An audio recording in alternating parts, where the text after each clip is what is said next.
This video has been a long time coming. It's a hot takes video, and we are going to talk about the Precons in Grand Arena. Precons would be better fit for a high voltage experience. Deck building there is already solved, the games are short, the rewards are variants and borders. It was a mistake to do it in Grand Arena with 8 new champions, all with interesting abilities, and a new card on the line. I think this is getting at a lot of my major issue with Precons in Grand Arena. I think as someone who, in other games, loves playing pre-constructed decks against pre-constructed decks, the problem is you never want to do that a lot. You do that for a night. You do that for 5 games. The problem with putting it into Grand Arena, which necessitates the structure of an event with actual rewards, it necessitates a Grand Arena shop, glory, all of that stuff. A card has to be made to go into this game mode. All of those costs go along with the cost of making the cards for the champions that go into Grand Arena.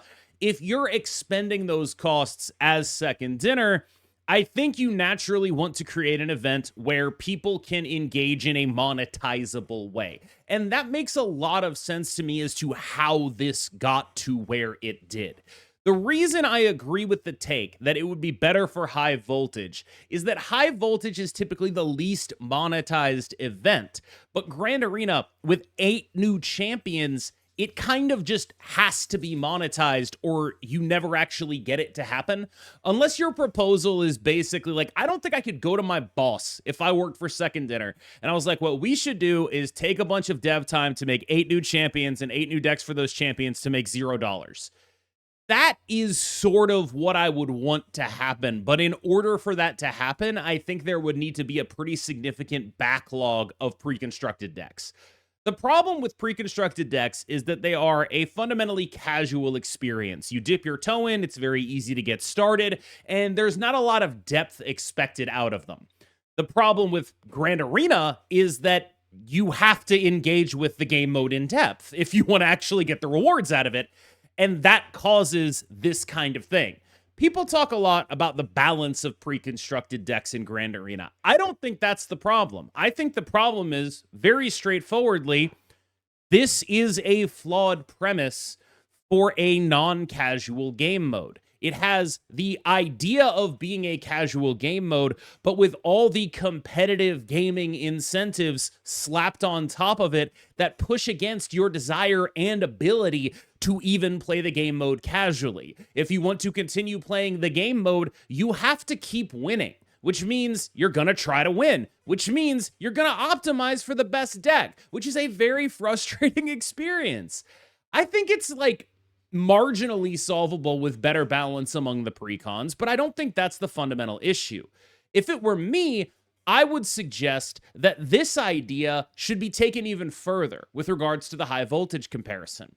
Maybe once they've built up a backlog of Grand Arena decks and they no longer have to do the work of developing new champions and new decks, maybe they can run weekend Grand Arenas the way they do weekend high voltages. Maybe what they can do is say, we're going to pick at random, 8 champions. Go have fun in this game mode for some borders and variants, no pressure.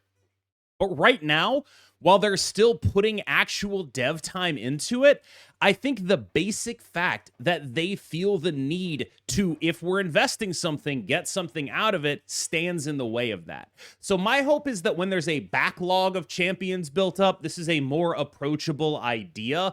My guess is that, honestly, when I look at this Grand Arena and I look at the precon only things, it's trying to engage with the community. It's trying to say like, hey, no tech cards, go have fun. The problem is when you do a no tech cards, go have fun thing, the best deck is going to be the deck that just makes the most points, and that deck is kind of always going to exist. Like, if 2 decks don't interact with each other, you're going to very quickly realize that the one that makes the most points is the one that's going to win.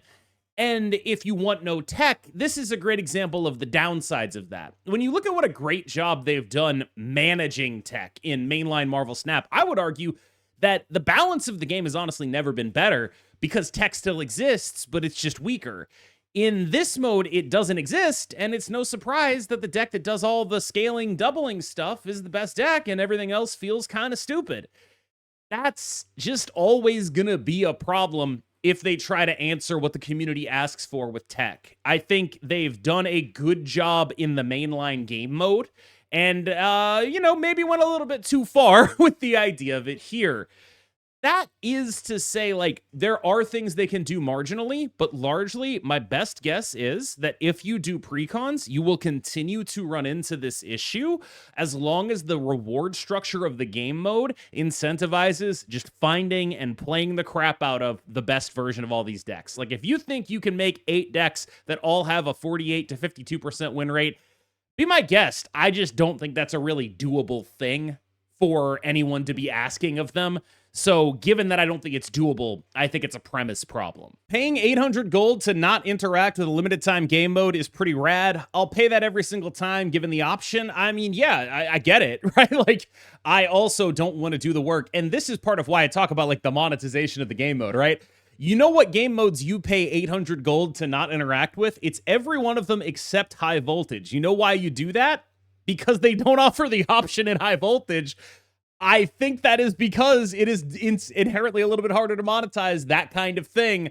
My personal guess is that that is why they are willing to do, like, the weekend high voltages. And it's why we don't get something like a weekend Grand Arena, because it's just a lot harder to monetize, or high voltage is just like a thing they can throw in and not expect anything out of. But if they run a Grand Arena, well, then you're like, okay, we're doing 3 days of Grand Arena, let's say. Why don't we make that a week and monetize it? We're just throwing money away, right? Like, that's sort of a thing that I suspect is part of the calculus here. So you have this idea of, like, not engaging with the game mode. And yeah, I mean, you're not engaging with the game mode. You're getting a card for about the price of a variant. That's probably a good idea. Like, I get it. But also, that card is Wade Wilson. So who's really winning here? Because I don't think it's you, especially if you're putting Wade Wilson in your deck. This Agent Venom season was the best season of all time. Every card released was successful. Seriously, go down the list, it's impressive. It provided help to a variety of archetypes instead of focusing on just one. Also a great season pick for that Halloween flavor. Okay.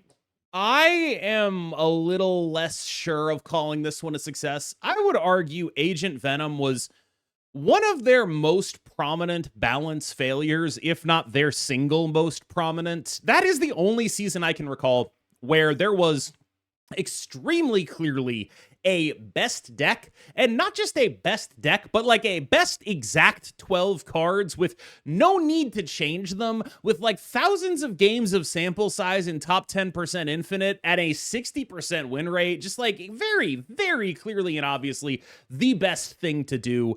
I almost regret that they nerfed Agent Venom the way that they did, because we never got to see AV really match up against Cerebro, another massive design mistake that came out the next month.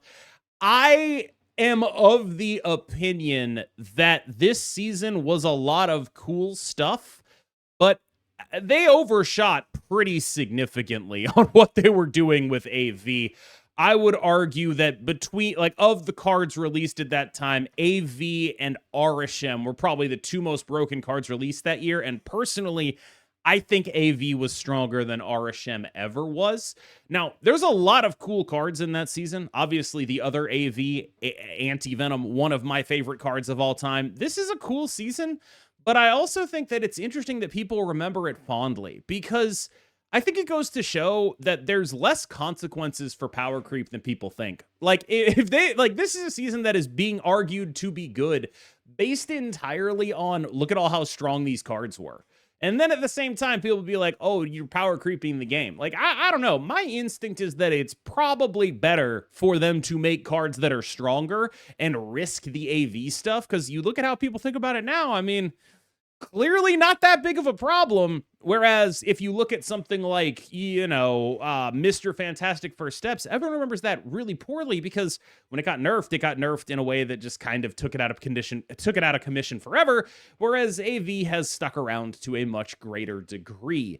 And maybe that's the lesson here, is to take a much lighter hand on these nerfs. But AV was also, like, honestly, significantly stronger than Mr. Fantastic First Steps. So it had a lot farther to fall before it became, like, not playable. Snap needs to get their shit together and fix bugs and optimize the app for smartphones better. I see this one a lot. I have a Google Pixel 6 that is, and I don't know if you could see this from, but like this is a good video to talk about it.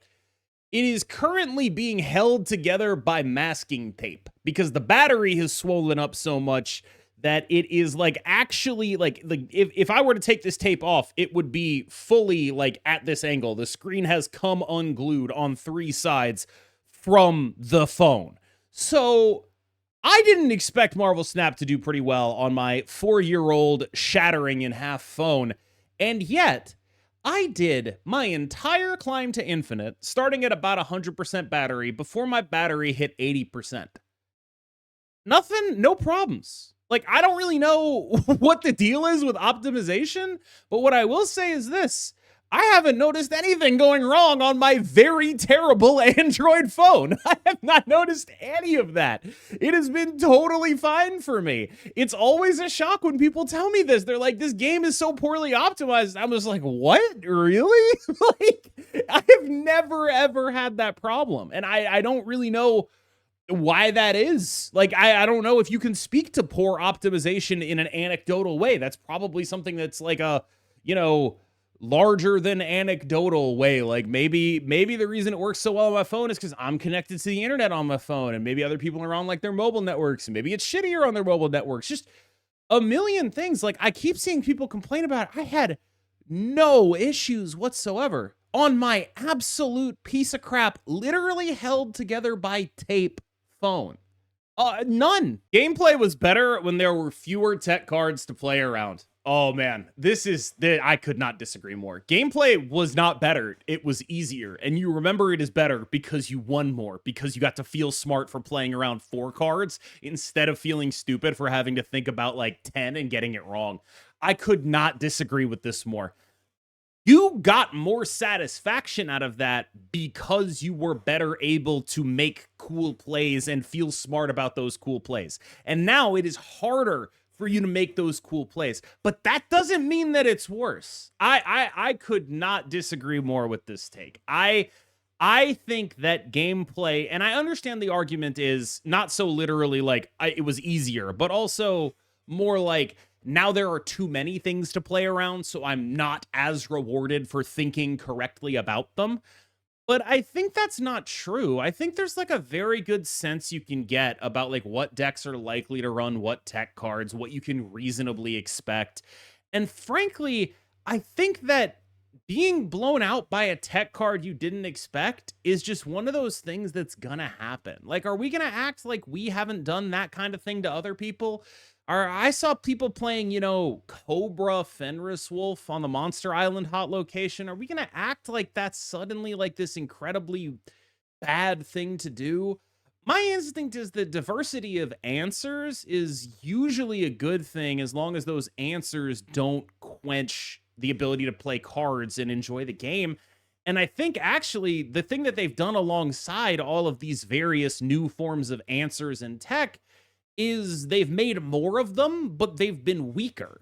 Like, the problem with playing around only Shang-Chi is that Shang-Chi was a universal answer to anyone who wanted to engage in playing Marvel Snap. Between Shang-Chi and Enchantress, there really just wasn't anything that was good that would dodge those cards, right? Like, that's really just the fundamental thing going on here. Before Activate, which happened roughly at the same time as this, and I know people could be like, no, Activate happened a year before. Like, no, before Invisible Woman. Like, before Invisible Woman, before Jocasta, there just weren't threats that those cards and sometimes a Shadow King couldn't answer. And that meant that basically any mid-range deck could put those 3 cards and a Shadow, like those 3 cards, Shadow King, Enchantress, Shang-Chi into their deck, and there's not really a thing that they wouldn't be able to deal with. It would just be like a question of priority. You would have the ability to deal with it, right? You could even play Invisible Woman to make sure all that stuff hit. The universality of those cards, I'd argue, was actually a much bigger problem than the lack of universality that we have now. Like, the fact that that was just a thing you could do, and there just weren't really things you could do to dodge it. You just had to exist in those constraints and play a bunch of decks that scaled things up to 9 so they didn't get Shang-Chi'd. Like, that is way worse than what we have now. Rescue might be the most untapped OP card if done right. If we say any card that gives more than +3 is OP, decks centered around getting Rescue to proc multiple times should be batshit, right? Trying it in a Black Panther deck and back up now. I think this is a really good learning example, right? Like, this is an example of the dangers of heuristics and how a lot of words carry implications that people who don't understand what the level the conversation is being held on might be able to misunderstand. First of all, the people that talk about +3 always being OP, I think those people are also wrong, right? Like, I think they're like, that's just an incorrect statement to begin with. But the heuristic idea of like +3 is OP, so therefore using multiple cards to get the result of that must also be good. I think that's the one that's really worth drilling down on, because it's a mistake that card gamers make all the time. And this is actually, like, I think a really important level up moment for a lot of people who think like this, which is to say, it's not about the output. It's about the efficiency of the output. It's about what you put in to get the result. Talk about Rescue. Okay, it says gain a bunch of power, but what it adds up to is playing a Cull Obsidian. That's the thing.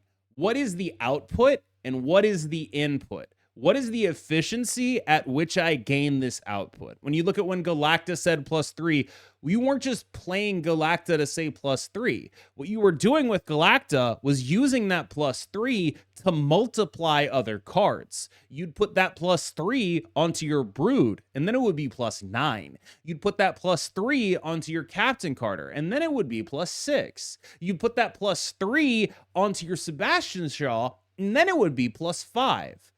That's the thing that you would do with a +3 at the base. But the best thing about that was that you didn't need to do that. You could just play the card on its own as an efficient, effective 4/12. That's the thing that Rescue is largely not necessarily doing. And outside of that, this is a metagame that doesn't reward that kind of stuff nearly as much. So largely, my exhortation to you is to always figure out not just the output, but the input. Don't just look at the end state of the game. Look at how hard it was to get there and how consistently it happened. With Galacta, there was a bunch of things that multiplied her effect very easily, putting absolutely no deck building effort in, and being very difficult, if not impossible. Notably, remember, we're talking about Shang-Chi Enchantress meta. Galacta didn't get hit by either of those, to deal with. That is something that is very important for context. And I don't mean this to be like dunking on Rescue or whatever. She's probably a little bit underrated, but the example given of like why this is, I think it's a really important learning experience. This is a mode of thinking that once you recognize the flaws in, you can become better at Marvel Snap by breaking out of. Cerebro 3 is not very good in this meta. That's not a question of whether or not it's fun to play against or frustrating. It likely is. Likely. But whether the payoff is worth the clunk, aka bad locations being auto, right now its mid-range draws are not good enough. I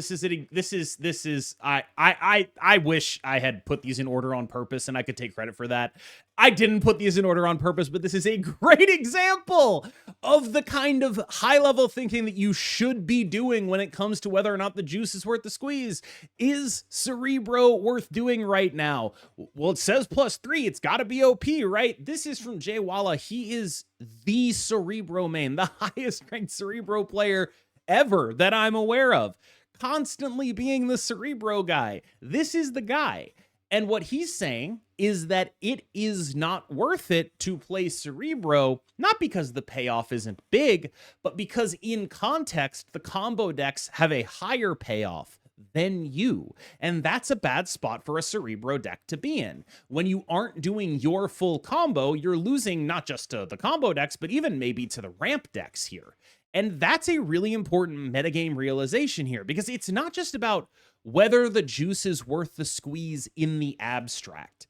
The real lesson is whether the juice is worth the squeeze in the context. And that's why it's so hard, right? Like, context is constantly shifting in this game. But largely, the biggest lesson I can give to you over these last two questions is to stop thinking in the abstract. Think in the specific. Think in the context. Don't think, oh, +3 is good, +5 must be good, I should be doing rescue stuff. Think about the context. Why is this good? What makes it good? And I can promise you, a lot of the time, it's much more than the numbers on the card are big. Because a lot of the time, it's going to be the numbers on the card are big, and it lines up really well into some other numbers on the cards that are also big. Or this is a card that exists that is a strong thing to do, but there is something that does a similarly strong thing that is pushing it out of the metagame right now. Always, always, always think in context. It is the most important thing you can do. And related to this, part of why I do the videos I do on Sundays is so people understand the context they are in. I think people look at those videos as a list of decks to net deck and copy. That's not what they are. Those are a list of the decks you're going to be playing against. And if you understand the context, the shapes of those decks, what is allowed, what isn't allowed, what those decks can be beaten by, that's how you get a leg up on the metagame. The number of new cards does not increase the diversity of decks encounters. Many new cards are forgotten unless they are OP. I mean, yeah, that's like...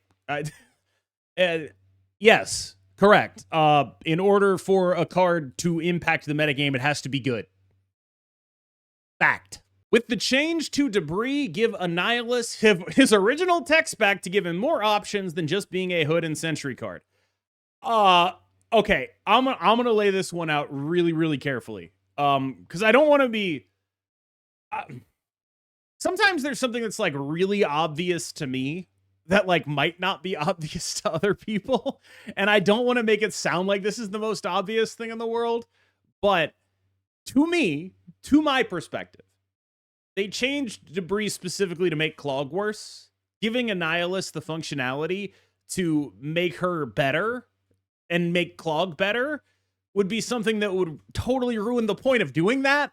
Like, okay, so check it. We take the fact that Debris can clog your opponent off of Debris. Then what we do is we make Annihilus able to send the Debris rocks over again. Like, that just seems like, I don't know, it seems pretty counterproductive if you take them at their word as to like why they would change Debris. Because effectively then what you've done is given Debris 4 points of power, and also she doesn't clog you. So like that, I think that like, again, it's like one of those things where it's like abstract versus context. In the abstract, it's like, oh yeah, they could do that. I don't really see a reason why they wouldn't do that. In the context, it's like, well, the reason they wouldn't do that is because they specifically changed Debris so that she wouldn't do that. So that's probably why she wouldn't do it. All right, y'all. Thank you so much for watching. As always, I've been KMBest. You've been phenomenal. And I will see you in the next one.